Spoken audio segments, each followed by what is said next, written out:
Welcome to Peter's podcast, where we talk about real yoga, actual happiness, and deep living. Thanks for joining me. Hey, Wendy. Hi, Peter. Greetings from 100 yards away. Yeah, greetings to you. Yeah.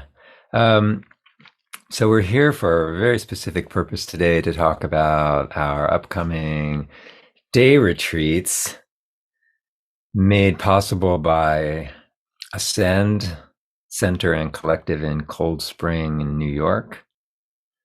And maybe thanks to the fact that our puppy dog won't let us go anywhere this summer. Our new dog who likes being home with her new pack. Yeah. So anywho, we wanted to share a little bit about what we're planning to do on these day retreats and sharing this lovely mountain side that we found to live in post COVID-19. So I'm going to let you introduce or take the first crack at that. You know, really my intention around bringing people out into nature is always to somehow remind us that we are, that yoga sort of helps us clear the screen a little bit, helps us to, like, we practice so often in studio, and we just think it's this like set of things that we do to like be better, you know, or somehow whatever goal we're trying to achieve, it becomes so much part of our routine. And living here on this little mountainside that we found post-COVID, it just kind of reminds me that we are part of nature, and the practice just opens up, for me anyway, when I realize that it's, you know, it's not just about being on my mat. Like in this place, when I'm on my mat, I feel like I'm in nature anyway. So the relationship shifts. You know, it's not something I go somewhere to do as part of a thing among other things. It's just life. And I just kind of wanted to share a little bit of that with people. And, you know, also we're an hour and 15 minutes from the city by Metro North, and it's so the country. And it's so easy to get to, and it's very accessible. And when we're in our city routine, we don't exactly remember about that all the time. It is pretty amazing that the city offers so much not far away. You can get to the ocean, you can get to the mountains, and you know, we get to the mountains every day and get into the city 2 or 3 times a week. And it's really beautiful to have that balance. It's like a totally different breath of fresh air, you know, like to come out into this countryside and feel a little more spacious, feel a little bit less density, feel some of the other inhabitants of our home. You know, like in New York, you see pigeons and maybe some other animals you'd rather not see, but you come out here and it's not unusual for us to see a bald eagle. It's not unusual for us to see herons and to see, I saw fox the other day while I was waiting for the train at Cold Spring Station. So it's very cool. Yeah. I know I was doing a private right here in our living room, and just at some moment in the private towards the end, I looked up because I heard a hawk call, and I looked up, and this hawk was just sitting right on the tree outside the window. And I had to go and get a bird app to find out what kind of a hawk it was, because I couldn't tell. It didn't look like a red tail. Anyway, it's really a presence. That's very much a presence. I agree with you. And it's different animals. Yeah. You start to get a little bit of a sense of a broader community, like we are part of a whole, which is really what yoga is about too. Like, how can you get this sense of I, and also this, right? And Yeah. nature's so good at doing that because it puts you back in the right perspective, like you're the right size. Yeah.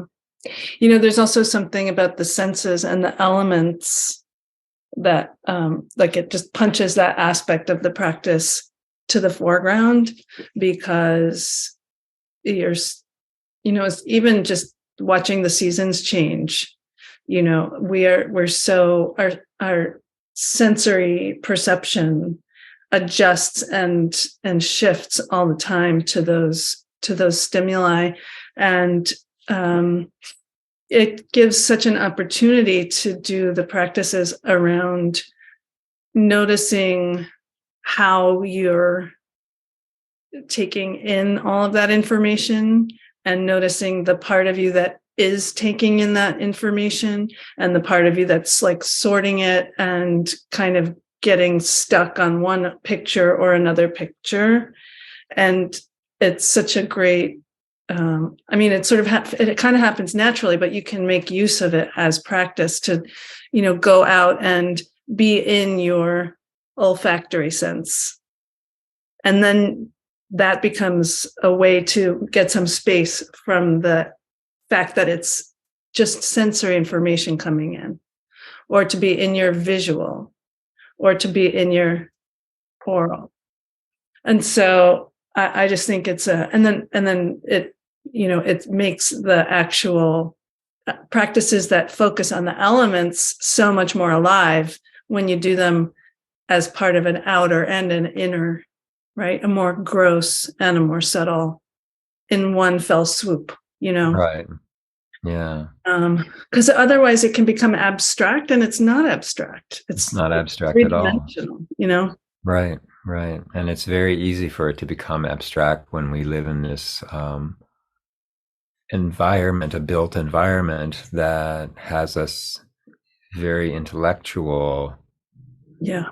And we need to have the Shiva and the Shakti both happening to feel, like a sense of satisfaction of life, like it has its right juiciness. There's that notion of amrit, like the nectar of life, and Yeah. we are living, and so we want to have that in Yeah. our lives. Yeah. So, And I always think, we all get caught in our stuff, and then we get a little bit like contracted or rigid or whatever, or maybe chaotic. I don't know, depending on your direction. But, mhm. you know, when we can rebalance and reset, like just by doing a day like this, I always feel like that sense of blissiness comes up naturally. It's not something you have to like search for, Right. like the actual reset creates that platform. Right. It's not a big deal. It's just like, every day. Like, I don't know. I'm always thinking, don't get stuck on the goal, Yeah. Yeah. just go and do the practice, and like let that reset, let that natural intelligence of the body and the spirit just kind of show up more, because just to take a personal story, yesterday I was feeling really contracted, and then I just kind of showed up to do whatever I needed to do in my practice, and then rested, and then today I feel a little more buoyed, a little more, like I let myself just reset. And maybe something about, being in this place and having that space to do that in. But it's a natural cycle. Yeah. I like to see it as part of that natural cycle. Yeah. Well, just to be a little more specific, now this is becoming like one of those newsletters where you're telling somebody about what you're going to receive. But for folks in Cold Spring, all you have to do is show up in the Ascent Center in the morning. We're starting at 10:30. If you're in Manhattan or any of the surrounding boroughs, you can jump on the train from Grand Central or Harlem 125th.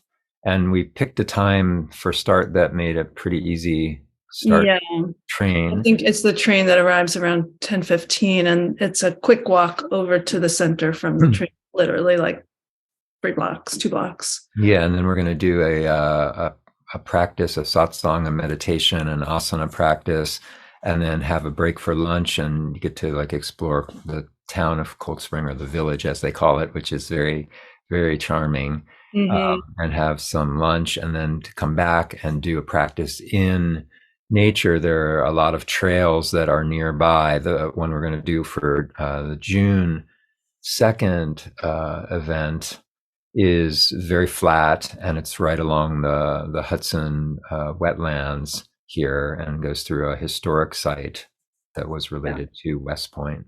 Yeah. So Lots of areas to sit and take it in. yeah, and we're going to offer at least part of that practice as being in silence, and then at the end of that outdoor component, we'll come back in and get to have some time for, sort of processing that on your own. So there's not a forced sharing of any kind. Yeah. And then we'll do a concluding meditative practice at the end. So it should be a lot of fun, and it should feel like a retreat. It should feel like a getaway. Yeah. And just to add one little piece, because it's my favorite piece, that in order, when we take ourselves out into nature, in preparation for that, we'll do a little bit of a meditative somatic practice that kind of prepares us for the exercise of being out in nature. Yeah, can you describe somatic a little bit? Because that's a word that is very in vogue, and it's very popular in psychology, but I think a lot of normal people didn't hear much of it before recently. Well, I mean, the word just means of the body, so it's really nothing. I mean, in my opinion, all asana is the somatic aspect of yoga. It does, it depends on who you talk to, what it means as a practice, because it's sort of like in vogue, as you say. Everybody is sort of jumping on that bandwagon. But it has been, like there are people who who are trained as psychologists, who realized that part of what they do has to obviously include the body, because the body is so much a part of the landscape of our experience psychologically. Like there's the body, the emotions, the mind, and they're all connected. And so from the yoga side, for me, it means taking in not just focusing on a shape that the body's making, not just focusing on like even just, muscles and joints and ligaments, which is so much what we're taught in yoga, but focusing on sort of the layers of experience. And sensory experiences, and talking about how the nervous system receives impulses, and how just kind of coming up with a way to be in the experience of the physical body, learning the language of the physical body, hearing it as part of that greater landscape of inner experience. Mm-hmm. And that's just kind of the tip of the iceberg, but that's kind of the signs of it. So one of the things that for me it helps to do is to sensitize us. Yeah. Rather than having us, be like a mastery. Right. It's not about looking for more flexibility of my shoulder joint, but rather about how does my shoulder joint play with the other, joints, the hips and the shoulders integrated. How it's about integration, and how does it all work together, and what's it really doing? And a fair component of like a receptivity side, like to do the feeling of that. It's all about that. Yeah. Well, cool. So good times, fun cultural experience, out in nature, beautiful train ride if you're coming from the city. And And us. we're going to kind of team teach it. So it's like back and forth. You get the two of us, and we're very excited about it. So Yeah. We we hope really, you can join the other us. thing I wanted to say, that the Ascend Center, the room that Wow. we'll be teaching in, is just ridiculously gorgeous. It's like spacious and beautiful and big, and it's It was historically a Masonic temple. yeah. Yeah, so it It has kind that of has that Juche. orientation, just Yeah, very four directional. yeah, and the ground floor is a makers cooperative of women, artisans and artists, and some ishtis, in fact, sell Yeah, their wares there. So that's yeah, very yeah, cool. yeah. Um, yeah, so we look forward to seeing you, and we will talk again soon on some topic about real yoga, actual happiness, and deep living, all of which you can get at the Fresh Air Fridays this summer, first Yeah. Fridays of each month. June, July, and August. Yeah, more info in the notes below. All right, Wendy. Thanks a lot. Namaste. Namaste.